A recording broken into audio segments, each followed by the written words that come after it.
Assalamualaikum warahmatullahi wabarakatuh. Kami dari kelompok 7 yang beranggotakan saya Rasi Pratiwi dengan Faris Dikri Isanuddin. Kami akan mempresentasikan hasil diskusi kami. A. Esensi dan urgensi Pancasila sebagai dasar negara. 1. Esensi Pancasila sebagai dasar negara. Penerimaan Pancasila sebagai dasar negara merupakan milik bersama akan memudahkan semua stakeholder bangsa dalam membangun negara berdasar prinsip-prinsip konstitusional. Mahfud MD menyatakan bahwa dari Pancasila sebagai dasar negara itulah lahir sekurang-kurangnya 4 kaidah penuntun dalam pembentukan politik hukum atau kebijakan negara lainnya, yaitu 1. Kebijakan hukum dan politik hukum harus tetap menjaga integrasi atau keutuhan bangsa baik secara ideologi maupun secara teritori. 2. Kebijakan hukum dan politik hukum haruslah didasarkan pada upaya membangun demokrasi, kedaulatan rakyat, dan demokrasi negara hukum sekaligus. 3. Kebijakan hukum dan politik hukum haruslah didasarkan pada upaya membangun keadilan sosial bagi seluruh rakyat Indonesia.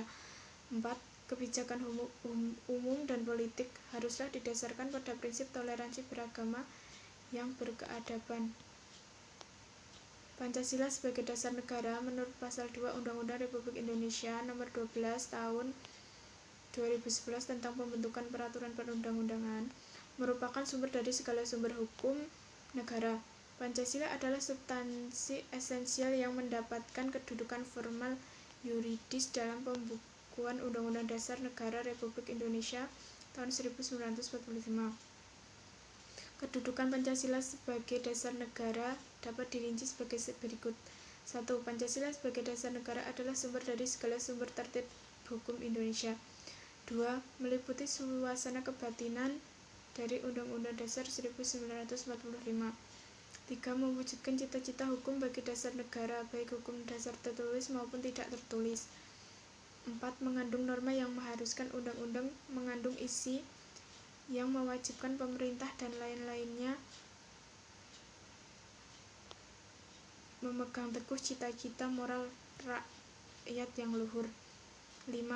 Merupakan sumber semangat abadi Undang-Undang 1945 bagi penyelenggara negara, para pelaksana pemerintahan. 2. Urgensi Pancasila sebagai dasar negara. Memahami urgensi Pancasila sebagai dasar negara dapat menggunakan dua pendekatan, yaitu institusional, kelembagaan, dan hukum resources personal atau sumber daya manusia.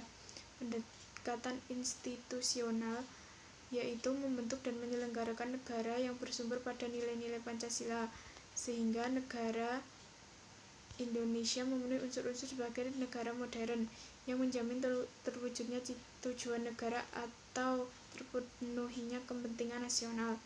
Demikian pula halnya pada tahap implementasi yang harus selalu memperhatikan prinsip-prinsip good governance, antara lain transparan, akuntabel, dan fairness, sehingga akan terhindar dari KKN, korupsi, kolusi, dan nepotisme. Kedudukan Pancasila sebagai sumber dari sumber hukum sudah selayaknya menjadi ruh dari berbagai peraturan yang ada di Indonesia. Pancasila sebagai dasar negara mengandung makna bahwa nilai-nilai Pancasila harus menjadi landasan dan pedoman dalam membentuk dan menyelenggarakan negara, termasuk menjadi sumber dan pedoman dalam pembentukan peraturan perundang-undangan. Apabila nilai-nilai Pancasila diamalkan secara konsisten, baik oleh penyelenggara negara maupun seluruh warga negara, maka akan terwujud tata kelola pemerintahan yang baik. Pada gilirannya, cita-cita dan tujuan negara dapat diwujudkan secara bertahap dan berkesinambungan. B. Hubungan Pancasila dengan proklamasi kemerdekaan. Setelah proklamasi dibacakan, kemudian keesokan harinya disusun suatu naskah Undang-Undang Dasar Negara. Di dalam pembentukan Undang-Undang Dasar 1945, tepatnya pada alinea ketiga, terdapat pernyataan kemerdekaan yang dinyatakan oleh Indonesia. Maka dapat ditentukan letak dan sifat hubungan antara proklamasi kemerdekaan 17 Agustus 1945 dengan pembukaan Undang-Undang Dasar 1945, yaitu 1. Disebutkan kembali pernyataan kemerdekaan dalam bagian ketiga pembukaan, menunjukkan bahwa antara proklamasi dengan pembukaan merupakan suatu rangkaian yang tidak dapat dipisahkan. 2. Ditetapkannya pembukaan pada 18 Agustus 1945 bersama-sama ditetapkannya Undang-Undang Dasar. Presiden dan Wakil Presiden merupakan realisasi bagian kedua proklamasi. 3. Pembukaan hakikatnya merupakan pernyataan kemerdekaan yang lebih rinci dari adanya cita-cita luhur yang menjadi semangat pendorong ditegakkannya kemerdekaan. 4. Dengan demikian, sifat hubungan antara pembukaan dan proklamasi yaitu memberikan penjelasan terhadap dilaksanakannya proklamasi pada 17 Agustus 1945, memberikan penegasan terhadap dilaksanakannya proklamasi 17 Agustus 1945 dan memberikan pertanggungjawaban terhadap dilaksanakannya proklamasi 17 Agustus 1945. C. Hubungan Pancasila dengan pembukaan Undang-Undang Dasar 1945. Nota negara menjelaskan bahwa sungguhnya kaidah negara yang fundamental mengandung beberapa unsur mutlak yang dapat dilihat dari dua segi. Berdasarkan paparan tersebut, maka dapat disimpulkan bahwa hubungan Pancasila dengan pembukaan Undang-Undang Dasar Negara 1945 antara lain yaitu 1. Pembukaan Undang-Undang Dasar 1945 memenuhi syarat unsur mutlak sebagai Staatsfundamentalrecht. Oleh karena itu, kedudukan pembukaan merupakan peraturan hukum yang tertinggi di atas Undang-Undang Dasar. Implikasinya, semua peraturan perundang-undangan dimulai dari pasal-pasal dalam Undang-Undang Dasar 1945 sampai dengan peraturan daerah harus sesuai dengan pembukaan Undang-Undang Dasar 1945. 2. Pancasila merupakan asas kerohanian dari pembukaan Undang-Undang Dasar 1945 sebagai Staatsfundamentalrecht. Secara ilmiah akademis, pembukaan Undang-Undang Dasar 1945 sebagai Staatsfundamentalrecht mempunyai hakikat kedudukan yang tetap, kuat, dan tak berubah bagi negara yang dibentuk. Dengan perkataan lain, jalan hukum tidak lagi dapat diubah. Dalam kaitan itu, silakan simak ketentuan dalam pasal 37 ayat 1 sampai ayat 5 Undang-Undang Dasar 1945 pasca amandemen keempat. Dalam pasal 37 tersebut hanya memuat ketentuan perubahan pasal-pasal dalam Undang-Undang Dasar 1945. C. Hubungan Pancasila dengan pembukaan UUD 1945. Nota negara menjelaskan bahwa secara ilmiah kaidah negara yang fundamental mengandung beberapa unsur mutlak yang dapat dilihat dari dua segi. Berdasarkan paparan tersebut, maka dapat disimpulkan bahwa hubungan Pancasila dengan pembukaan UUD 1945 antara lain sebagai berikut. Pembukaan UUD memenuhi syarat unsur mutlak sebagai syarat fundamental norm. Oleh karena itu, kedudukan pembukaan merupakan peraturan hukum yang tertinggi di atas Undang-Undang Dasar. Implikasinya, semua peraturan perundang-undangan dimulai dari pasal dalam UUD 1945 dengan peraturan daerah harus sesuai dengan pembukaan UUD. 2. Pancasila merupakan asas kerohanian dari pembukaan UUD sebagai stat fundamental norm. Secara ilmiah akademis, pembukaan UUD sebagai stat fundamental norm mempunyai hakikat kedudukan yang tetap, kuat, dan tak berubah bagi negara yang dibentuk. Dengan perkataan lain, jalan hukum tidak lagi dapat diubah. Dalam kaitan itu, silakan disimak ketentuan dalam pasal 37 ayat 1 sampai ayat 5 UUD 1945 pasal amandemen ke-4 dan 6 pasal 37A pasal 37 tersebut hanya memuat ketentuan perubahan pasal dalam UUD. Penjabaran Pancasila dalam pasal UUD Negara Republik Indonesia 1945. Setelah amandemen atau perubahan keempat dalam 2002 UUD Dasar Negara Republik Indonesia tahun 1945 atas pembukaan dan pasal, lihat pasal 2 aturan tambahan UUD 1945.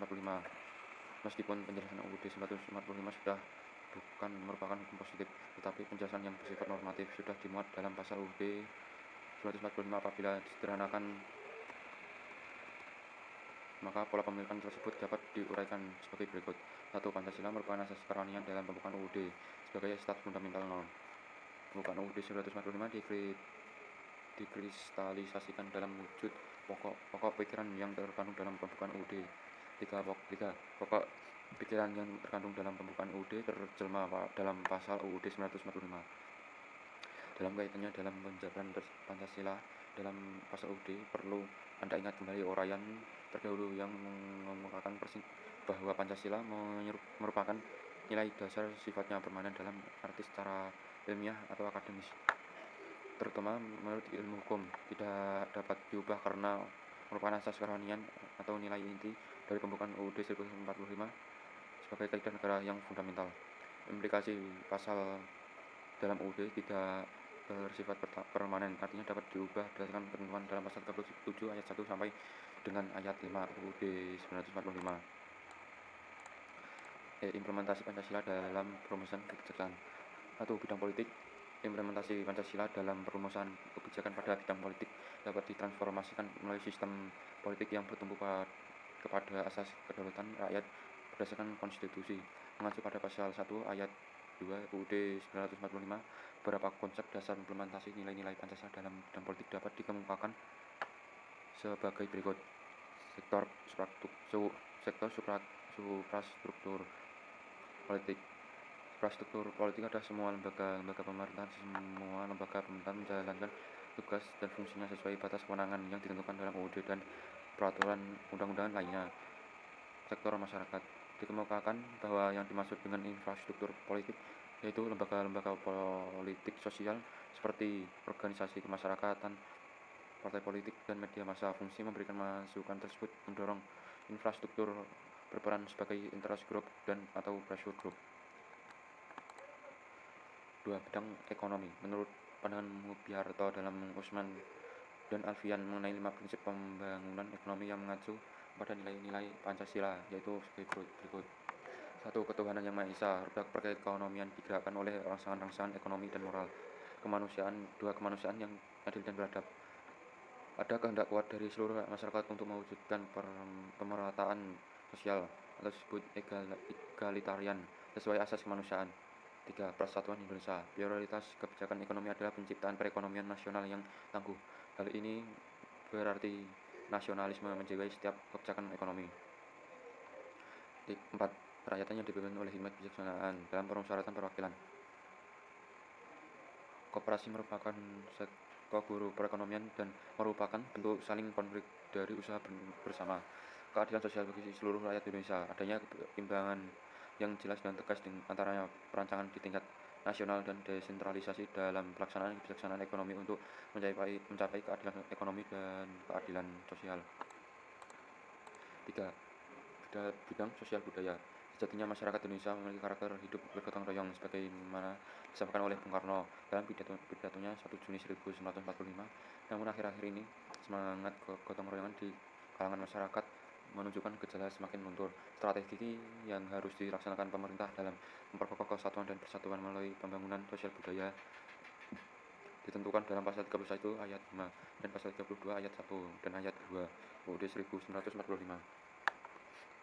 Nilai-nilai instrumen Pancasila dalam memperkokoh keutuhan atau integrasi nasional sebagai tersebut di atas sejalan dengan pandangan ahli sosiologi antropologi, yakni Selo Sumarjan dan Usman dan Alfian, bahwa kebudayaan suatu masyarakat dapat berkembang.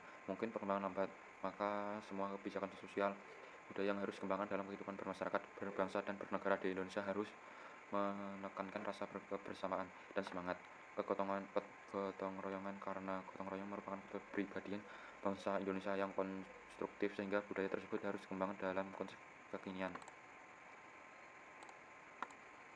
4. Bidang income.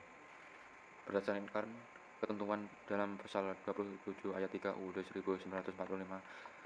Setiap warga negara berhak dan wajib ikut serta dalam upaya pembinaan negara. Bela negara dapat didefinisikan sebagai segala sikap dan perilaku warga negara dan dijiwai oleh kecintaannya kepada tanah air dan bangsa dalam menjaga kelangsungan hidup bangsa dan mewujudkan tujuan nasional. Prinsip-prinsip yang merupakan nilai instrumental Pancasila dalam bidang pertahanan dan keamanan sebagai terkandung dalam pasal 30 UUD 1945 dapat dikemukakan sebagai berikut.